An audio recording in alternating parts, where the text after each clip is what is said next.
The following podcast contains adult content. It is not suitable for minors, professional settings, or the faint of heart. Welcome to FOREPLAY Goes South's About Last Night, a reoccurring monthly episode in which I take a story told on the stage last night's live event and release it the very next day. All right. Y'all hear me all right? Cool. So I grew up with an abstinence-only education for sex, which we all know how that works out. And being a teen parent is exactly how that works out. That's how it was. So I fell for my high school best friend, became a teen parent, and that was the only woman that I had ever had sex with. I lost my virginity to her.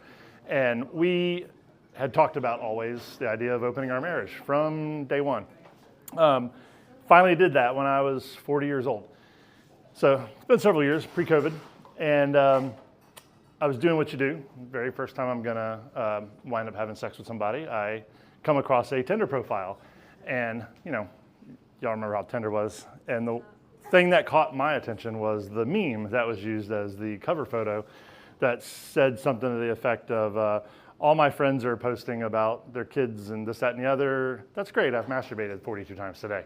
And I was like, this is the girl for me. That is awesome. But after that initially brought me in, I look at her pictures and awesome. She lives over in Raleigh. I'm living here in the Charlotte area. She's got all different colored hair, crazy makeup. I'm like, yes, this is perfect. I love people as weird as I am. We get to talking. She's a squirter, which always been fascinated by that. She is also just basically insatiable. And I'm like, you sound exactly like the kind of woman I want to hang out with. Let's see where this leads. So we talk for several weeks and everything seems to be going very well. And we decide, all right, well, let's meet up and have brunch in Greensboro and see where this leads. So we have brunch, which was pretty much not what we were wanting to do. And we go ahead and make our way to the hotel. Now, I try to prepare for a lot of things. Generally speaking, overthink quite a bit, which I'm sure is the ADD talking. She's kind of the same way, she says, so we had a lot of good conversations around that and really enjoying our time, but let's get back to the hotel. We're wasting time here. We get in, I take my bag that I had packed, bring it over, put it on the counter that they provide for you to unpack your suitcase, and I'm prepared.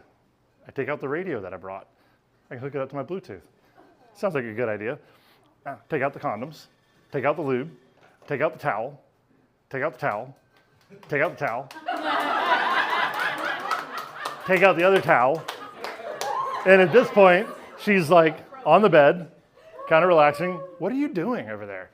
I'm like, I'm unpacking. She's like, what do you have packed? I can only imagine she's like, what? I'm here ready to be fucked. What are you doing? I'm like, take out the hand towel. Take out the hand towel. So I start giving her an inventory of everything I brought. She's like, you are really prepared. So I said, well, you're a squirter, and I don't want to ruin the sheets in the hotel. That's not nice. And she's like, you're like a Boy Scout. And she called me her Boy Scout for a little while after that, actually. It was kind of endearing. So we go to having fun. And again, mind you, I had only been with one person ever. I had a vasectomy when I was 21 years old. Hadn't used a condom in 2 decades. And my ex-wife and I did practice that, and it was successful somewhat.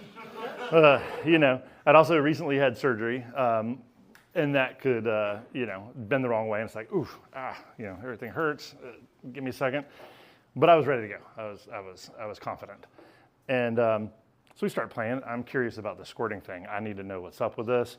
And I'm like, I follow directions. Tell me what to do. Let's get into it. She's like, do this, do this, do this. Oh, you're doing that good. No, not like that. I'm like, yes, teach me, please. So we're going at it. And that sound that happens when she finally comes and you're finger banging the living hell out of her. And it's like that clap of the wave hitting. And I was like, oh my God. This is what I've been, what, huh, who, huh? Like, I wasn't having the orgasm, but might as well have been speechless. And she's like, okay, well, do it again. All right, let's do this again. So I love finger banging. I love eating pussy, and I had plenty of time to spare. And I was like, cool, let's do it. Do that, more and more and more. It's all kinds of fun. I'm having the time of my life. And then it comes time to, just go time. Break out the condoms. Let's go.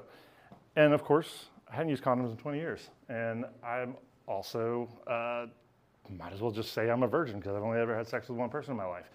Did not have any of the experience that everybody in my peer group had and had been talking about their entire lives that I was so envious of. So, I've got a raging heart on. I'm ready to go. Put the condom on. Go to put it in. Make it just past the tip. Whoa. Okay. Let's do this again. I'm all starting to get flustered, nervous. Okay, we're good. Woo, put another condom on, just past the tip. Woo. And I'm like, I swear this doesn't happen. This is not normal. This never happens to me. I only find out later that, that's what everybody says. That's what every dude says. When it happens every fucking time. So she's just a total sweetheart. She's like, it's okay. Don't worry about it. I'm having a great time. And of course, I'm thinking to myself, I bet you say that to everybody who can't get it up. But so, exactly. So we try a couple more times, and I'm just exasperated. And it's just not happening. And she's like, it's okay, let's just snuggle. And I'm like, oh, okay, well, because here I'm thinking, I failed. I fucking, I was supposed to be go time. I totally let her down. And it wound up being really nice. We just hung out and snuggled and had some great conversation and whatnot. And it was time to part ways. So I go home, and I'm driving on the way home. And at the same time, my ex was meeting somebody she had been talking to for the first time, whose ex-wife was a sex therapist. So I was very, very intrigued about hearing all the stories there because very open-minded. And I'm like, please, dude, tell me what you know. Teach me. I need a mentor. And she had a grand old time because dude knew everything to do, fully experienced. She got her ass railed all to hell.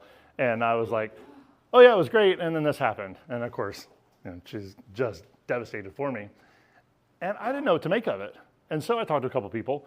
And every single woman that I talked to was like, oh, that happens every time. What are you worried about? I was like, no, this can't be real. This is not what I see in pornos. And I had quite a few friends of mine, women, who were like, oh, I just usually suck his dick, and then, it's all good. Whatever. Then we don't have to worry about that. And I was like, okay, so this happens every time? Seriously? Like, every time? And they're all like, yeah, you're good. And then one of my friends says, did you make her come? I was like, oh, yeah, a lot. And she goes, well, what are you worried about? Why don't you just ask her? So I finally got up the courage to ask her again. I was like, look, I feel really bad about that. I feel like, and she's like, oh, honey, you made me gush all over the place. It was wonderful. Don't worry about it. So after that, I was like, oh, okay, cool. I don't have to be worried about that as long as I can make them gush all over the 14 towels that I brought. Yeah. So, Anyways, there we go. It's all good.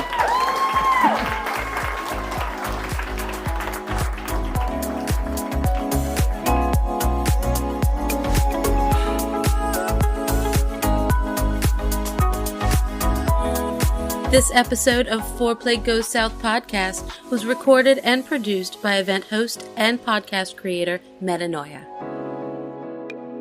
These stories are recorded live every third Tuesday of the month at Petra's in Charlotte, North Carolina.